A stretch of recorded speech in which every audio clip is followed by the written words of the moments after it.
Welcome two aspirants मंत्रा। सबसे पहले तो आप सभी लोगों को जन्माष्टमी की हार्दिक शुभकामनाएं। और मैं कान्हा आपको पढ़ाई में सक्सीड करें और आप लाइफ में अच्छा करो। कान्हा सबको ब्लेस करें अपनी बेस्ट ब्लेसिंग से। तो इसी के साथ आज आप लोगों के लिए सरप्राइज था। जी हाँ, आज से हम अपना साइंस टॉपिक भी स्टार्ट कर रहे हैं। हमने चैनल बनाया एस्पिरेंट्स मंत्रा और लोगों ने काफ़ी पसंद किया। अब नाउ हमने ये डिसाइड किया है कि मैथ्स के अलावा हम साइंस भी पढ़ाएंगे भाई। तो चलिए आज हम साइंस के एक सबसे इम्पोर्टेंट टॉपिक से स्टार्ट करते हैं जिसका नाम है लाइफ प्रोसेस। हमारे 10th के बायोलॉजी का सबसे इम्पोर्टेंट चैप्टर और इसकी वेटेज भी अच्छी खासी है। तो सबसे पहले लाइफ प्रोसेस समझने से पहले मेरे को एक सिंपल सी चीज़ बताओ और अपने दिमाग में आप रिकॉल करो कि अगर हम ये टर्म सुनते हैं लाइफ और प्रोसेस तो हमारे दिमाग में सबसे पहले क्या आता है? यही कि हमारी लाइफ कैसे प्रोसेसिंग करती है अलग अलग स्टेजेस पे, राइट। पहले हम छोटे होते हैं, फिर बड़े होते हैं, फिर धीरे धीरे बड़े बड़े होते होते होते हम एक अपने चाइल्डहुड एज से एडल्ट एज तक पहुंचते हैं। तो इन सारे प्रोसेस के दौरान और इतने कई सालों में कुछ चेंजेस भी आते होंगे हमारी बॉडी में, डेफिनेटली आते हैं। हमको एनर्जी रिक्वायरमेंट होती होगी, बिल्कुल होती है भाई। और हमारी बॉडी के कुछ रिक्वायरमेंट्स हैं जिसको फुलफिल करने के लिए ये कंडीशन सारी इंपॉर्टेंट है। तो लाइफ प्रोसेस चैप्टर पढ़ना इसलिए भी इंपॉर्टेंट हो जाता है क्योंकि आपके इंटरनल ऑर्गन सिस्टम और आपकी बॉडी के अंदर में क्या क्या फंक्शंस परफॉर्म हो रहे हैं वो जानना जरूरी है, पहली चीज। तो अगर हम देखें सबसे पहले लाइफ प्रोसेस में बच्चों तो आता है एनर्जी। ठीक है, एनर्जी क्या है भाई? तो एनर्जी एक बेसिक रिक्वायरमेंट है हमारी बॉडी की। फॉर एग्जाम्पल हमको इंस्टेंट एनर्जी कैसे मिलती है? सभी को पता है, कार्बोहाइड्रेट्स। तो अगर कार्बोहाइड्रेट्स बॉडी में कम होते गए तो क्या होगा? ग्लूकोज लेवल कम होगा। क्यों? क्योंकि कार्बोहाइड्रेट्स अल्टीमेटली हमारी बॉडी में क्या बनाता है? ग्लूकोज बनाता है। पहली चीज क्लियर हुई आप लोगों को। चलिए तो देखते हैं आगे। एनर्जी के बाद आता है न्यूट्रिशन। तो nutrition is a process of intake of nutrients. बिल्कुल सही बात। अगर हम कोई चीज खाएंगे नहीं तो हमको एनर्जी कहां से मिलेगी? फॉर एग्जांपल प्लांट्स भी अपना फूड बनाते हैं लेकिन हम ह्यूमन बींग्स अपना फूड बनाते नहीं। हम क्या करते हैं? हम एक्सटर्नल सोर्स से फूड वो है एब्जॉर्ब करते हैं by holozoic mode of nutrition and then हमारी एनर्जी हमारी बॉडी को सप्लाई होती है, करेक्ट। चलो अब देखते हैं तो एक्चुअल में भाई लाइफ प्रोसेस है क्या? डेफिनेशन भी तो कुछ होगी इसकी। तो चलो, लाइफ प्रोसेस है all the processes like respiration, digestion, excretion, circulation और वेरियस प्रोसेसेस जो बॉडी में होते हैं हमारे, लाइक ब्लड सर्कुलेशन और ब्लड के अंदर में चेंजेस और जो भी इनटेक ऑफ फूड होता है to the different parts of body. तो इन्हीं सारे कॉम्बिनेशंस को, ताकि हमारी बॉडी प्रॉपरली वर्क कर सके और डिफरेंट प्रोसेसेस परफॉर्म कर सके, इसको लाइफ प्रोसेस कहते हैं। बिल्कुल सही। तो सर आपने क्या बताया? All the processes like respiration, digestion, excretion, circulation etcetera which keeps the living organisms live and perform the various functions to maintain the body is called life process। बिल्कुल सही। चलिए आगे बढ़ते हैं, देखते हैं भैया। अभी हमने डिस्कस किया न्यूट्रिशन। तो न्यूट्रिशन है तो न्यूट्रिएंट्स भी होंगे। हमारी बॉडी को डिफरेंट टाइप ऑफ न्यूट्रिएंट्स चाहिए होते हैं, बिल्कुल सही। हमको भी तो भाई एनर्जी चाहिए। क्या क्या न्यूट्रिएंट्स हमको चाहिए होते हैं? तो न्यूट्रिएंट्स को बेसिकली यहाँ मैंने आपको और इजीली समझाने के लिए पार्ट्स में डिवाइड किया हुआ है। चलिए देखते हैं। टाइप्स ऑफ न्यूट्रिएंट्स में macronutrients, essential nutrients, non essential nutrients and micronutrients. ठीक है भाई।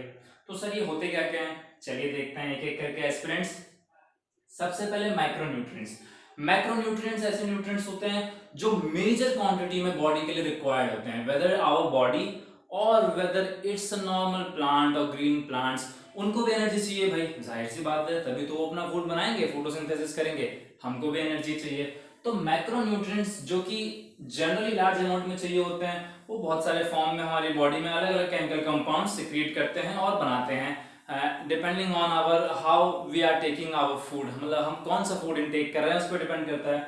देखिए तो मेजरली जो प्लांट में मैक्रोन्यूट्रिएंट्स होते हैं, ये क्वेश्चन एग्जाम में आता है, वो जो सॉइल सप्लाई करता है वो कौन कौन से न्यूट्रिएंट्स होते हैं। तो मैंने आपके लिए स्पेशली हाईलाइट किया हुआ है, ध्यान से देखो बच्चों। जो प्लांट्स में न्यूट्रिएंट्स पाए जाते हैं जो कि सॉइल सप्लाई करता है प्लांट को, and they are called macronutrients are nitrogen, phosphorus, sulphur, potassium, magnesium and calcium. तो ये बेसिकली कुछ इंपॉर्टेंट्स हैं जो कि सॉइल सप्लाई करता है प्लांट को, लेकिन हमारी बॉडी में जो लार्ज क्वांटिटी में रिक्वायरमेंट है वो इन सभी की है, carbon, hydrogen, nitrogen, oxygen, phosphorus, sulphur, potassium, magnesium and calcium. पहली बात, चलो आगे देखते हैं। हमने देखा मैक्रोन्यूट्रिएंट्स, अब देखते हैं कुछ एसेंशियल न्यूट्रिएंट्स। एसेंशियल न्यूट्रिएंट्स क्या होते हैं? They are obtained from external sources and can not be synthesised by our body. जाहिर सी बात है भाई, एसेंशियल न्यूट्रिएंट्स यानी कि हम किसी सोर्स के थ्रू इसको इनटेक कर रहे हैं, कंज्यूम कर रहे हैं, तो ये जनरली हमारी बॉडी में बच्चों सिंथेसाइज नहीं होते। क्या क्या है ये? Protein, carbohydrates, vitamin, minerals, fats and water. These are the major essential nutrients, right? चलो फिर हमने क्या देखा? हमने देखा नॉन एसेंशियल न्यूट्रिएंट्स क्या है। तो नॉन एसेंशियल न्यूट्रिएंट्स होते हैं जो सिंथेसाइज्ड होते हैं बॉडी में। जी हाँ, इसके नाम से कंफ्यूज मत होइएगा, नॉन वर्ड लगा है। नॉन एसेंशियल न्यूट्रिएंट्स जनरली बहुत ज्यादा एसेंशियल नहीं है बॉडी के लिए, लेकिन फिर भी हमारी बॉडी भी तो कुछ सिंथेसाइज करेगी, या ऐसे फ्री फंड किए हैं अभी? हमारी बॉडी भी करती है सिंथेसाइज। तो क्या क्या है वो? Dietary fibres, arginine, glutamine, vitamin K, vitamin D etcetera, बहुत सारे। Let's take an example. Generally क्या होता है? विटामिन डी हम लोगों को मिलता है अलग अलग डाइट के थ्रू। जनरली हमको सनलाइट से मिलता है, हमको दूध से मिलता है। For example if we take the capsules of vitamin D, किसी की बॉडी में विटामिन डी लेवल कम हो जाता है तो उसके लिए कैप्सूल्स आते हैं। तो generally how our body synthesise these kinds of non essential nutrients, let's take an example. For example, अगर आप सर्दियों का टाइम है, आराम से एकदम मस्त बैठे हुए हो छत पे, धूप सेक रहे हो भाई, सन बाथ ले रहे हो, तो क्या होगा? सन बाथ लेते टाइम आपकी बॉडी सनलाइट एब्जॉर्ब कर रही है, यानी कि वो किस में कन्वर्ट हो रहा है? यस, विटामिन डी में कन्वर्ट हो रहा है। तो यानी कि क्या आपने एक्सटर्नली कुछ कंज्यूम किया? नहीं, आपकी बॉडी ने अंदर ही अंदर वो न्यूट्रिएंट जो है वो सिंथेसाइज किया। पहली चीज। Dietary fibres, most of the dietary fibres जो होते हैं वो बॉडी के अंदर में हम जैसे कि फॉर एग्जांपल एक्सटर्नल सोर्स से भी इनटेक करते हैं, करेक्ट। और डाइटरी फाइबर्स थोड़े बहुत हमारी बॉडी में सिक्रीट भी होते हैं, जनरली जो भी हमने खाना वाना खाया होता है, अगर उसमें फाइबर की इनटेक अच्छा हो। अच्छा, अब इसका यूज क्या है? भैया इसका यूज कुछ भी नहीं है, लेकिन फिर भी इसका सबसे बड़ा यूज है। पूछो क्या? डाइटरी फाइबर्स उन पेशेंट्स को दिया जाता है जिनको कॉन्स्टिपेशन की दिक्कत होती है। क्यों? क्योंकि फाइबर जो होता है हमारी बॉडी के लिए अच्छा होता है, हमारे इंटेस्टाइन के लिए, हमारे हेल्दी इंटेस्टाइन्स के लिए ये बहुत ही बेनिफिशियल है, इसीलिए dietary fibres are also important. चलो फिर हमने देख लिया नॉन एसेंशियल न्यूट्रिएंट्स। फिर आते हैं माइक्रोन्यूट्रिएंट्स। माइक्रोन्यूट्रिएंट्स नाम से ही क्लियर है, इसका नाम है माइक्रो, मींस स्मॉल क्वांटिटी में रिक्वायर्ड होगा।